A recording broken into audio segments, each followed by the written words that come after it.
Time now for Back to the Basics in Healthcare with Balanced Life Chiropractic, and we have Dr. Harley joining us. How you doing, Dr. Harley? Hey, good morning, John. I'm doing fantastic. It was a great weekend to just get outside and refresh. We took an extra day off, so it's good to just get ready to get back into it and get ready for summer. And yeah, it kind of feels like summer's here because the Memorial Day weekend is like the unofficial start to summer. And we had kind of a hot and muggy weekend. As we get into summer, there's a thing called heat stroke and heat exhaustion, and we're going to talk a little bit about that today. Yeah, it just made me think of with how hot it was on Saturday that some people might not be thinking about, what they should be doing when they're outside to, make sure that they're staying safe because, we're thinking of wintertime, we don't really think about the water that we're taking in. So it's when we get to summer, it's like, okay, we actually need to start paying attention to that.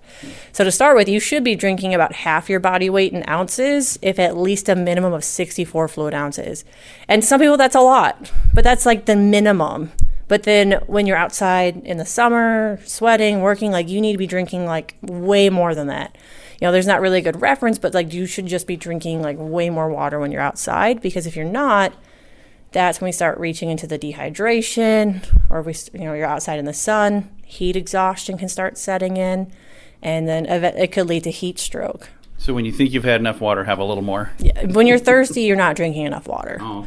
That's what they would say. If you're waiting until you're thirsty or dehydrated, you're already behind. So now, do things with water in them count? So if I drink something that has a lot of water in it, does that count towards water or not really? Tea, coffee, pop, alcohol, all those things do not count. So beer has a lot of water, but that doesn't count? Does not count. And coffee and tea are actually more dehydrating because of the caffeine in them. And alcohol is not good for you either when you need H2O, water, actually rehydrating and replenishing your tissues. Things that have electrolyte packets in them, those are going to be good for you, but you shouldn't just be drinking those straight. You should be drinking those if you're doing some sort of activity. They're not just, hey, I want, some fancy water or thing. So how about flavored water? Does that count towards water? Depends what's in it. Okay. So some of the flavored waters that make it taste good, that's not necessarily... If it's just sugar, that's not... the sugar is going to help just, replenish carbs and stuff if you're sweating a lot, but you should be drinking, normal water or water with electrolyte type stuff in it. Because when you're sweating, you're losing, sodium, potassium, all those electrolytes. So that's the purpose of those types of drinks, is to replenish that into your body. Because if you're drinking too much water and you're not putting in those electrolytes, you could actually become too hydrated, and that can cause problems as well. Very nice. So get plenty of water and plenty of rest as well.